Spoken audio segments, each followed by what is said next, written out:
নমস্কার বন্ধুরা, শ্রাবণী রান্নাঘরে আপনাদের সবাইকে স্বাগত জানিয়ে আমি আবারও একটা রান্নার ভিডিও নিয়ে আপনাদের সামনে চলে এসেছি। আজকের আমি আপনাদের কাঁচা আম দিয়ে একটা অসাধারণ রেসিপি বানিয়ে দেখাবো। আশা করি আপনাদের ভালো লাগবে। তার জন্য কিন্তু আমার পুরো ভিডিওটা আপনাদের দেখতে হবে।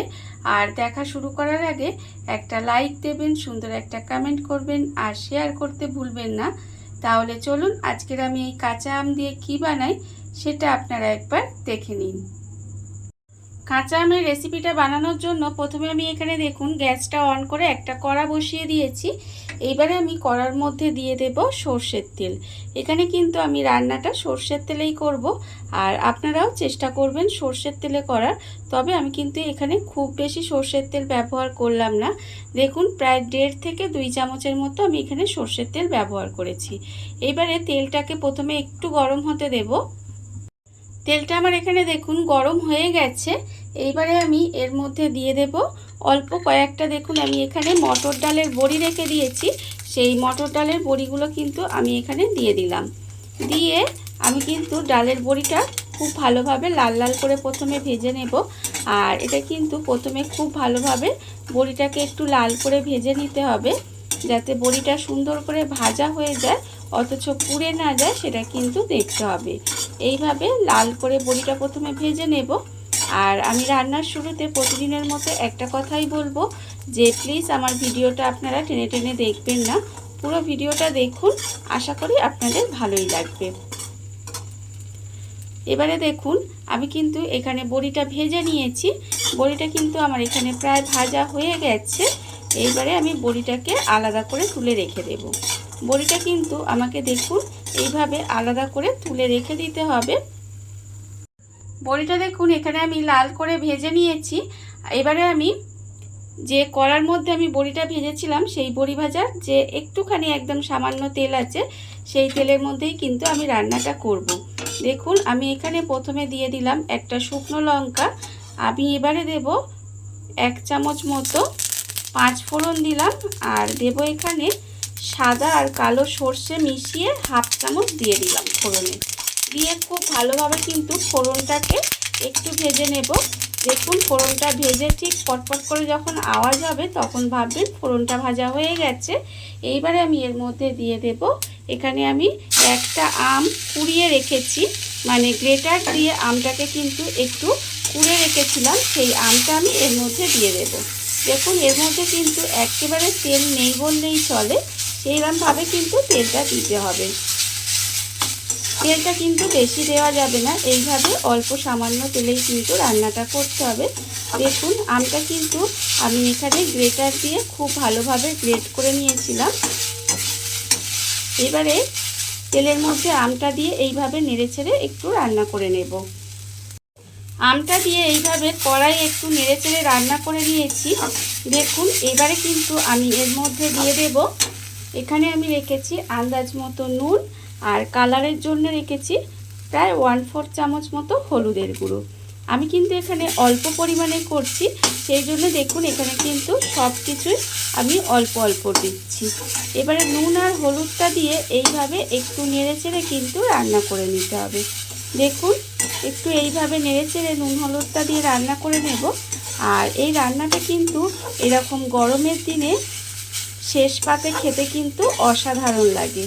এইভাবে আপনারাও একদিন হলেও বাড়িতে বানিয়ে দেখবেন, আশা করি আপনাদের ভালোই লাগবে। দেখুন এবারে আমটা নুন হলুদ দিয়ে এইভাবে একটু সময় রান্না করে নিয়েছি। এইবারে আমি এর মধ্যে দিয়ে দেব চিনি।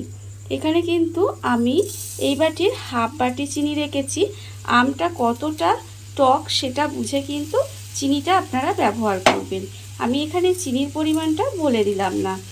আর আপনারা কতটা টক খাবেন বা কতটা মিষ্টি খাবেন সেটা বুঝে কিন্তু চিনিটা ব্যবহার করবেন। দেখুন এবারে চিনিটা দিয়ে এইভাবে একটু মিশিয়ে রান্না করে নেব।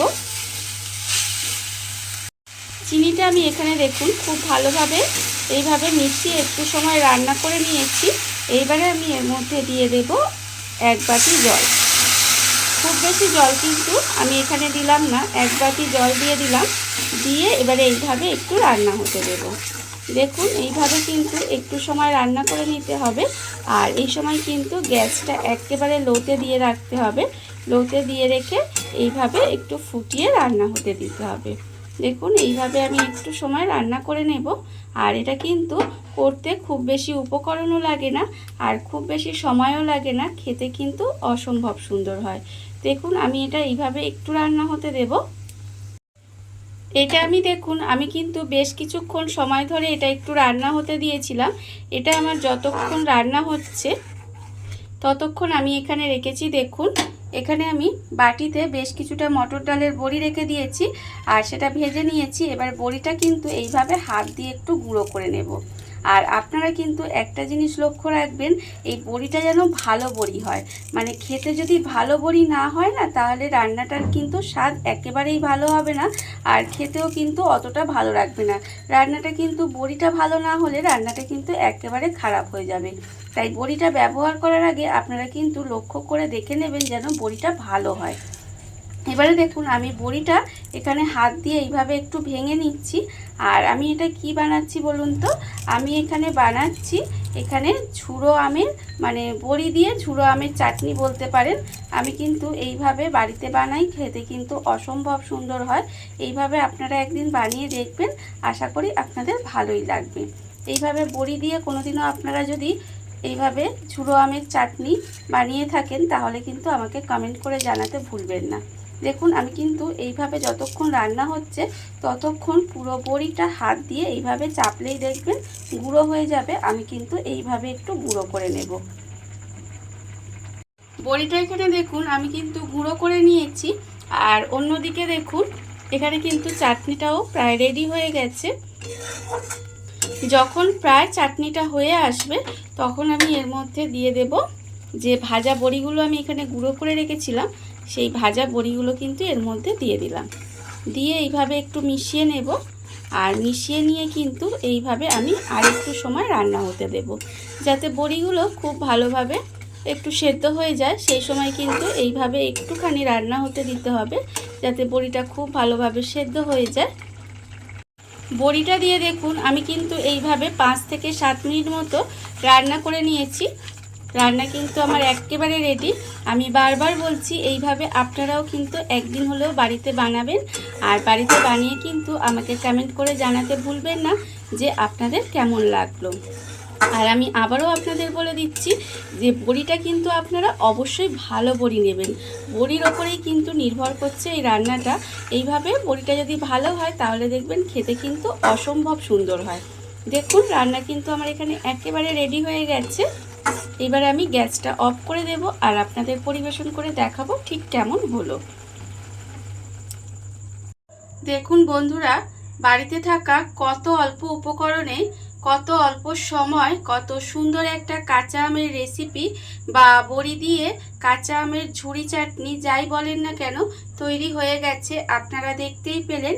আর এটা কিন্তু খেতে অসম্ভব সুন্দর হয়। এইভাবে আপনারাও একদিন হলেও বাড়িতে বানিয়ে দেখতে পারেন। আর এই ভিডিওটা যদি আপনাদের ভালো লেগে থাকে, আপনারা যদি ফেসবুক থেকে দেখে থাকেন পেজটি ফলো করে দেওয়ার অনুরোধ রইল। আর যদি ইউটিউব থেকে দেখে থাকেন চ্যানেলটি সাবস্ক্রাইব করে নেওয়ার অনুরোধ রইল। তাহলে চলুন ভিডিওটা আমি এখানেই শেষ করছি। আপনারা সবাই ভালো থাকবেন, সুস্থ থাকবেন। আবারও হাজির হব নতুন কোনো রান্না নিয়ে।